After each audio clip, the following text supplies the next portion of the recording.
Cookery சேனலை பார்த்து யார் வேணாலும் சமையல் பண்ணலாம். ஆனா சுவையான சமையல் பண்றது எப்படி? நான் இதயம் நல்லெண்ணெயில சமையல் பண்றேன். ஆஹா ஓஹோன்னு பாராட்டுறாங்க. நீங்களும் இதயம் நல்லெண்ணெயில சமையல் பண்ணுங்க, பாராட்ட வாங்குங்க. தினம் தோறும் வாங்குவே இதயம் இதயம். தமிழ்நாடு வணிகர் சங்கங்களின் பேரமைப்பு அதன் மாநில தலைவர் திரு AM விக்ரமராஜா அவர்களே, மாநில பொதுச் செயலாளர் கோவிந்தராஜுலு அவர்களே, மாநில பொருளாளர் சதக்கத்துல்லா அவர்களே, பேராசிரியர் ராஜ்குமார் மாநில தலைமைச் செயலாளர் அவர்களே, கோவை மண்டல தலைவர் TR சந்திரசேகரன் அவர்களே, கடலூர் மண்டல தலைவர் D சண்முகம் அவர்களே, திண்டுக்கல் மண்டல தலைவர் D கிருபாகரன் அவர்களே, சேலம் மண்டல தலைவர் வைத்தியலிங்கம் அவர்களே, தஞ்சை மண்டல தலைவர் செந்தில்நாதன் அவர்களே, திருச்சி மண்டல தலைவர் தமிழ்ச்செல்வம் அவர்களே, மதுரை மண்டல தலைவர் செல்லமுத்து அவர்களே, ராதாகிருஷ்ணன் தூத்துக்குடி மண்டல தலைவர் ராதாகிருஷ்ணன் அவர்களே, கன்னியாகுமரி மண்டல தலைவர் வைகுண்ட ராஜா அவர்களே, சென்னை மண்டல தலைவர் NT மோகன் அவர்களே, காஞ்சி மண்டல தலைவர் அமல்ராஜ் அவர் ஒருவேளை இங்க இல்லையோ, ஆனா அவருக்கும் என் வணக்கங்கள். வேலூர் மண்டல தலைவர்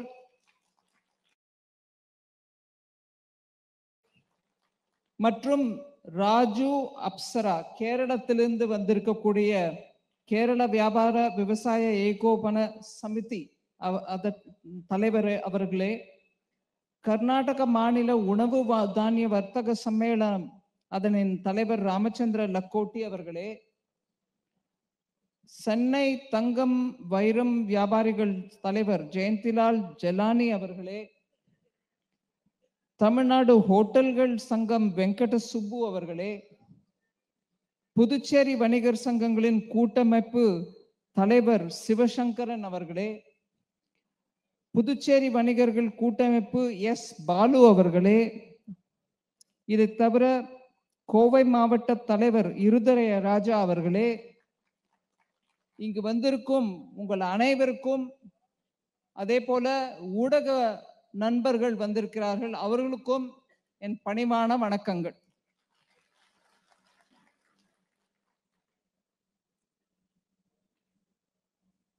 எனக்கு முன்னாடி பேசினவங்க எல்லாரும் ரொம்ப அருமையா பேசினாங்க, விஷயத்தையும் அழகா எடுத்து சொன்னாங்க.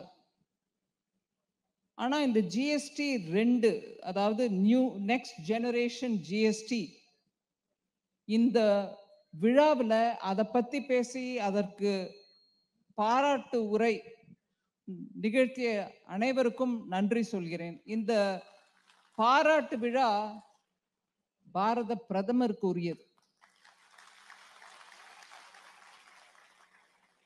நீங்க பாத்தீங்கன்னா கோவிட் டைம்ல கூட ஒரு வரி அதிகரிப்பு செய்ய உடல எங்களை. அதே மாதிரி வரி குறைப்புக்கு என்னென்ன பண்ண முடியும்ன்றது யோசிங்க, சிம்பிளிஃபை பண்ணுங்க. வியாபாரத்துல இருக்கிறவங்க சின்ன மக்கள் யாரோட ஆதரவும் இல்லாம அவங்க தொழிலை பண்ணிட்டு இருக்காங்க, அவங்களுக்கு கஷ்டம் கொடுக்க கூடாது.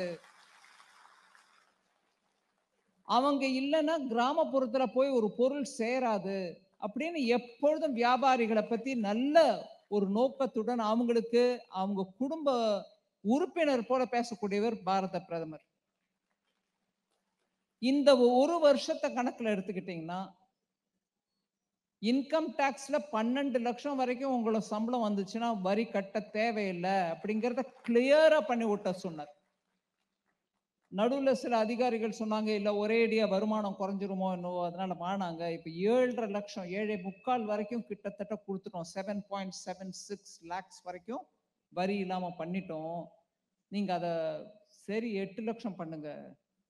சில பேர் சொன்னாங்க, இல்லைங்க போனா போறது 9 பண்ணிடுங்க. சில பேர் எதிர்கட்சியிலேருந்து ஸ்பெகுலேட் பண்ணாங்க, அதாவது இவ்வளவுதான் இருக்குங்க, இதுக்கு மேல பண்ண மாட்டாங்க அப்படின்ட்டு 10 லட்சம் வரைக்கும் கொடுப்பாங்கன்னு. எல்லார் சொல்றதையும் கேட்டுக்கிட்டார். எனக்கு ஒரே வரியில சொன்னார், 12 லட்சம் பண்ணு. மாதத்துக்கு 1 லட்சம் சம்பாத்தியம் இன்னைக்கு தேதிக்கு என்ன கிடைக்கும்? பிள்ளைங்களை வளர்ப்பாங்களா, பெரியவர்களை பார்த்துப்பாங்களா, இல்ல அவங்களுக்கு அவங்களோட துணிமணிகளை வாங்குறதுக்கு போதுமா, வாடகை கொடுக்கறதுக்கு போதுமா? அவர் ஒரு கிரகஸ்தர் மாதிரி, கிரகஸ்தர்னா குடும்பத்தை நடத்தக்கூடியவர் மாதிரி ஒண்ணு எடுத்து சொன்னார். எடுத்து சொல்லி 1 லட்சத்துல அவங்களால என்ன பண்ண முடியுமா, அதனால 12 லட்சம், அந்த 1 லட்சம் மாதம் சம்பாத்தியத்துக்கு வரி மொத்தமா விலக்கம் கொடுக்கணும் அப்படின்னு. அது இந்த வருஷம் பிப்ரவரி 1ஆம் தேதி நடந்துச்சு. அதோடு இல்லாம ஜூலை பட்ஜெட், அதுக்கு முன்னாடி 2024 எலெக்ஷன் ஜெயிச்சுட்டு வந்த பிறகு ஜூலைல முழு பட்ஜெட் கொடுத்த போதே புதுசா இன்கம் டாக்ஸ் ஆக்ட் எடுத்துட்டு வரோம், அதன் மூலமா உங்களுக்கு இன்கம் டாக்ஸ் ஃபைல் பண்ணணும்னா எவ்வளவு சுலுவா பண்ண முடியுமோ பண்ண வைக்கிறோம். 1961லேருந்து 61வது வருஷத்துலேருந்து இருக்கக்கூடிய இன்கம் டாக்ஸ் எப்போ மாறவே இல்லை. அதுல மேல மேல மேல சேர்த்துக்கிட்டே போறதுனால இங்க இருக்கக்கூடிய சில சார்ட்டர்ட் அக்கௌண்டன்ட்ஸ் உங்களுக்கு சொல்லுவாங்க, இவ்வளவு பெருசு தலா என்ன மாதிரி ஒரு 3 செங்கல் அளவுக்கு இன்கம் டாக்ஸ் மேனுவல், அதை வச்சுட்டு நம்ம சார்ட்டர்ட் அக்கௌண்டன்ட்ஸ் நம்மளுக்கு சொல்லுவாங்க, இல்லைங்க இது இப்படி பண்ணக்கூடாது, இது இப்படி பண்ணக்கூடாதுன்னு. அது வளர்ந்துகிட்டே போகுதே தவிர அதை சிம்பிளிஃபை பண்றதுக்கு இப்ப வரைக்கும் ஒருத்தரும் பண்ணல. ஜூலை பட்ஜெட்ல 24 எலெக்ஷன் ஜெயிச்சுட்டு வந்த பிறகு உடனே சொன்னது பிரதமர், ஐயா இந்த இன்கம் டாக்ஸ் புஸ்தகத்தை குறைமான்னார். இது என்னது, இதை வச்சுக்கிட்டு யாரு நீ ஃபேஸ்லெஸ் கொண்டுட்ட இன்கம் டாக்ஸ்ல, எல்லாம் டிஜிட்டல் ஆயிடுச்சு இன்கம் டாக்ஸ்லங்கிற மனுஷன் உட்காந்துட்டு டைப் பண்ணி எனக்கு இவ்வளவுதாங்க வரி கட்டணும் அப்படின்னு பண்ணணும்னா, இந்த புக்கை பார்த்துட்டு பண்ணான்னா அவனுக்கு ஹார்ட் அட்டாக் வந்துடும். குறைங்க அந்த வரி புஸ்தகத்தை, 1961 ஆக்ட மாத்துங்கன்னு சொல்லி 8 மாசத்துக்குள்ள ஜூலைல சொன்னோம், 1 பிப்ரவரிக்கு அதை எடுத்துட்டு வரதுக்கான நிலைமைக்கு வந்துருச்சு. அது பார்லிமெண்ட்ல போக வச்சு அதை கிளியர் பண்ணி புது ஆக்டும் இந்த வருஷம் தான் வந்திருக்கு. ரொம்ப சிம்பிளா இருக்கு எனக்கு. அதுக்கப்புறம் ஜிஎஸ்டி அது நடந்துட்டே இருக்கும்போது, இன்கம் டாக்ஸ் விவகாரம் நடந்துட்டு இருக்கும்போது, இந்த இன்கம் டாக்ஸ் ஆக்ட மாத்துறதுக்கு முயற்சி எடுக்கும்போது ஒரு முறை என்ன பட்ஜெட்டுக்கு முன்னாடியே கூப்பிட்டு சொன்னார், ஜிஎஸ்டி மேல ஏதாவது பண்ணிட்டு இருக்கியா இல்லையான்னு கேட்டார். பண்ணிட்டு இருக்கேங்க, அதான் 1.5 வருஷமா நடந்துட்டு இருக்கேன், என்ன பண்ணிட்டு இருக்கேன்னு கேட்டார்.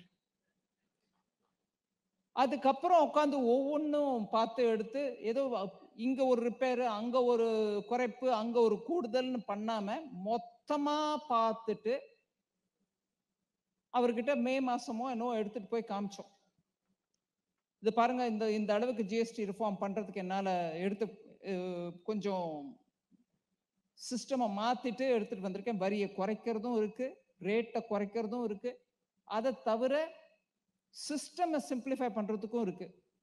இப்போ பேசும்போது சொன்னாங்க, ஒரு ஐட்டம் அது உப்பு போட்டிருந்தா ஒரு ரேட்டு, வெல்லம் போட்டிருந்தா இன்னொரு ரேட்டுன்ன போதுதான் நிறைய விதமான கன்ஃபியூஷன்ஸ் வந்துச்சு.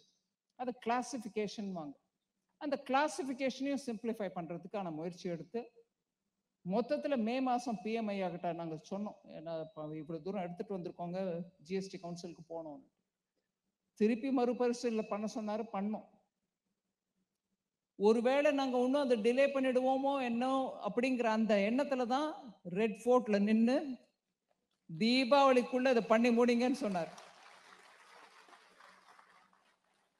அந்த மாதிரி மக்களுக்கு சுமை குறைவதற்கு என்னெல்லாம் செய்யணுமோ அதை பார்த்து பார்த்து கேட்டுக்கிட்டே இருப்பார், கைடன்ஸ் கொடுப்பாங்க. அதை தவிர அதை செயல்பாட்டில் எடுத்துட்டு வர்றதுக்கு வேற விதமான தடங்கள் இருந்தா அந்த தடங்கள் நீக்கிறதுக்கு உதவுவாங்க. இப்படியாக அவங்க சப்போர்ட், பிரதமர் ஐயாவோட சப்போர்ட் இருக்க தான் ஜிஎஸ்டி கவுன்சில்ல போய் சொன்னோம். இந்த குரூப் ஆஃப் மினிஸ்டர்ஸ் 1.5 வருஷமா பண்ணிட்டு இருக்காங்க. அவங்க நல்ல அவங்க ஸ்டேட்ல இருந்து யோசிச்சு நல்லபடியா கொடுத்தாங்க ஒரு அளவுக்கு. ஆனா ஒட்டுமொத்தமா எல்லாத்தையும் ஜிஎஸ்டியை மாத்தி, அந்த ஜிஎஸ்டியை பத்தி யோசனை வந்தாலே ஐயோ காம்ப்ளிகேட்டட் பெரிய சிஸ்டம்ங்க, இதுல நம்ம எப்படி பிழைக்கிறதுன்ற அந்த நெகட்டிவ் எண்ணம் வராம ஜிஎஸ்டினா சுலுவா இருக்கு, ஈஸியா நம்ம பண்ணிடலாம், ரேட்டும் குறைஞ்சிருச்சு, அப்படிங்கிற எண்ணம் மக்கள் மனசுல வரதுக்கு என்ன பண்ணணுமோ அதை பண்ணணும் அப்படிங்கிற அந்த அளவோடு தான், அந்த எண்ணத்தோட தான் ஜிஎஸ்டி கவுன்சில்ல போய் மத்திய அரசின் ப்ரொபோசலாக இந்த மொத்தம் பாக்கெட்டை போட்டோம். ரேட்டும் குறைக்கணும், கிளாசிபிகேஷனையும் மாத்தணும். ரெண்டே ரேட்டு தான், 5% இல்ல 18%. இந்த இதுக்கு முன்னாடி போட்டிருந்த வீடியோல சொன்னாங்க 40%. 40%ல இங்க இருக்க 5லயும் 18லயும் இருக்க ஒரு ஐட்டம் கூட 40க்கு போகாது.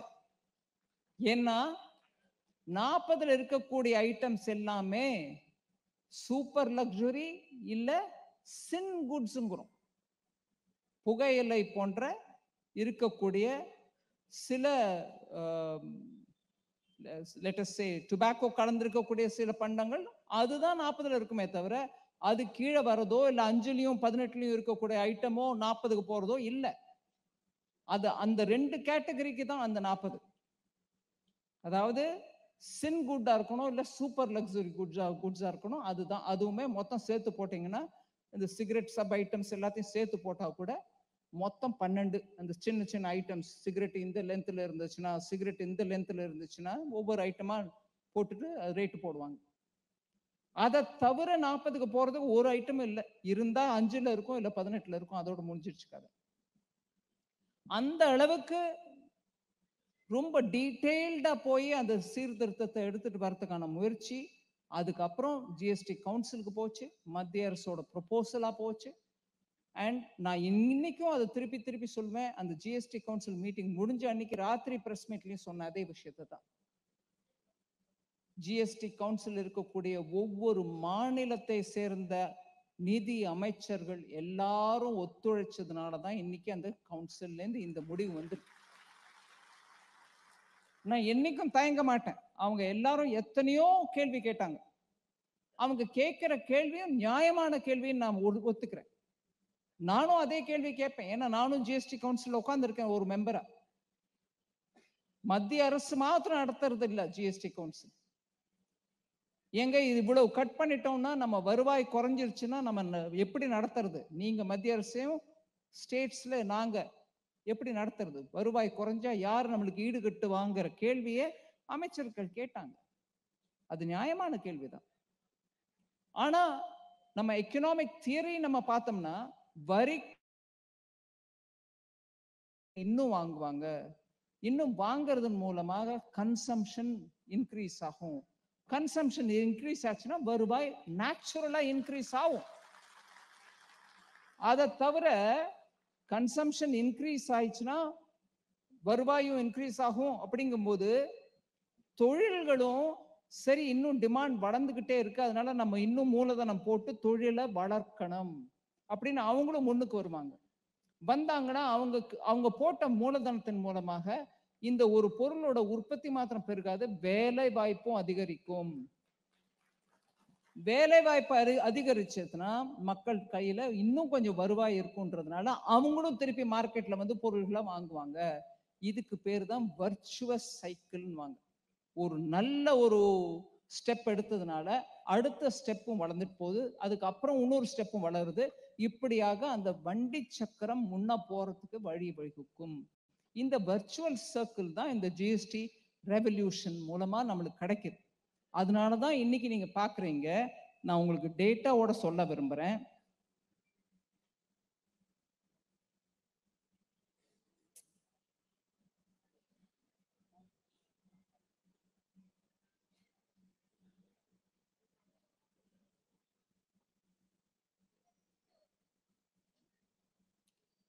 செப்டம்பர் அக்டோபர்ல மாத்திரம், இது ஒரு ட்ரேடர்ஸ் அசோசியேஷன் மூலமா கிடைச்ச டேட்டா தான். டெல்லியில கெய்ட்னு ஒரு organisation, confederation of all India traders அப்படின்னு CAIT அப்படின்னு ஒரு நிறுவனம். அவங்க சொல்றாங்க நாடு முழுவதும் அந்த செப்டம்பர் 22 நவராத்திரியிலேருந்து ஆரம்பிச்சு அக்டோபர் வரைக்குமான சேல்ஸ் பார்த்தீங்கன்னா 6 லட்சம் கோடி ரூபாய் வரைக்கும் ஆயிருக்கு. மக்கள் வெளியில வந்து வாங்கி செலவு பண்ணதன் மூலமாக 6 லட்சம் கோடி ரூபாய். அதாவது டாலர் கணக்குல சொல்லணும்னா $67.6 பில்லியன் செலவு நம்ம பாரத மக்கள் பண்ணியிருக்காங்க. அதுல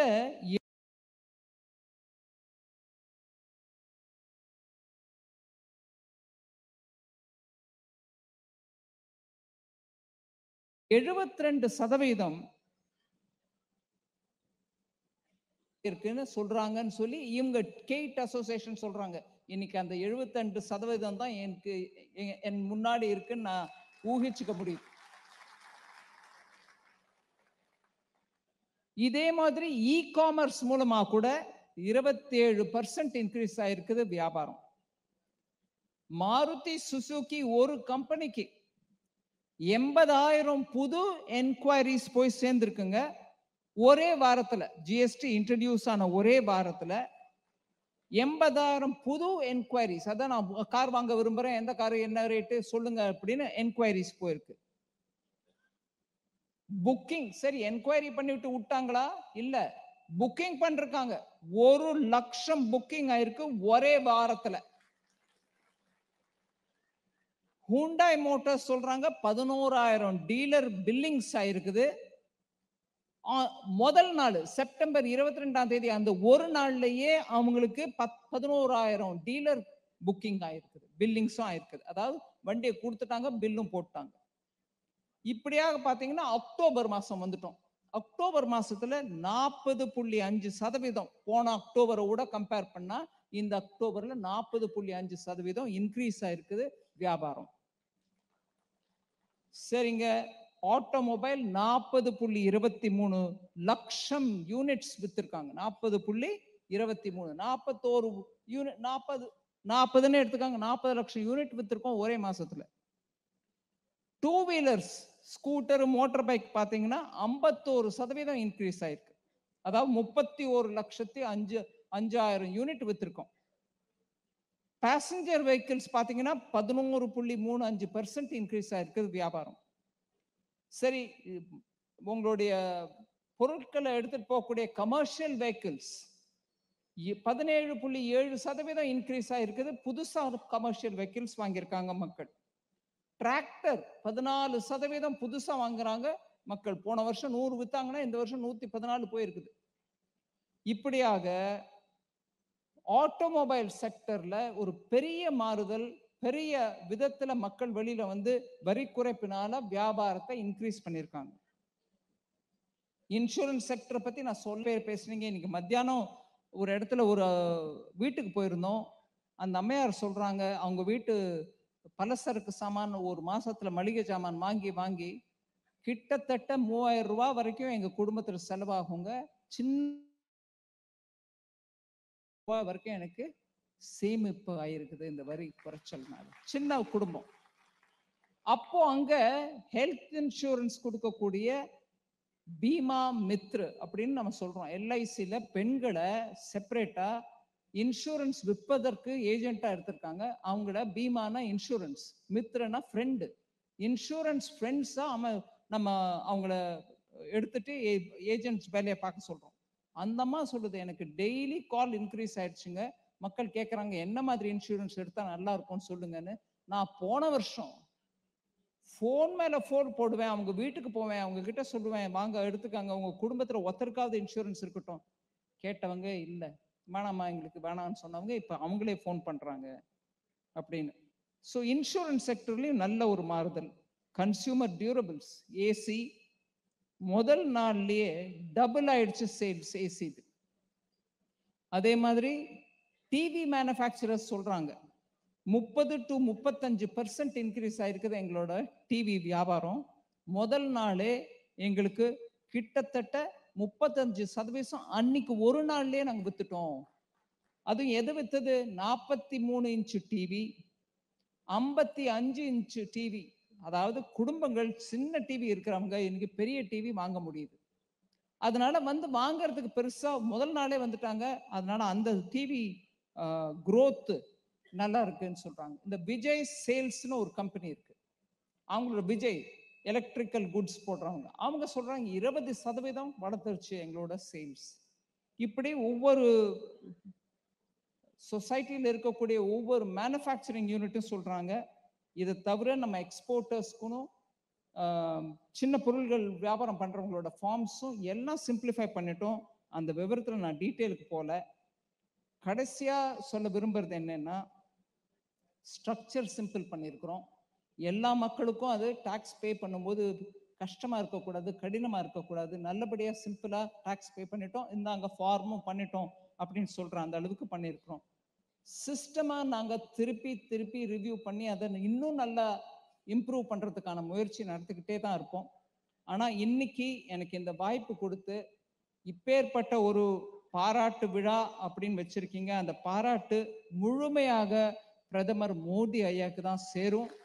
நான் அவர்கிட்டையும் இந்த விஷயத்தை எடுத்து சொல்லி, இந்த மாதிரி தமிழ்நாடு வணிகர் சங்கம் அதோட பேரமைப்பு, அதோட தலைவர் விக்ரமராஜா அவர்கள் தன்னுடைய முழுமையான முயற்சியின் மூலமாக இப்பேற்பட்ட பாராட்டு விழா நடத்தியதை பாரத பிரதமருக்கு நான் கொண்டு செலுத்த வேண்டிய கடமை எனக்கு இருக்கு. நான் டெஃபினட்டா அதை சொல்லுவேன்.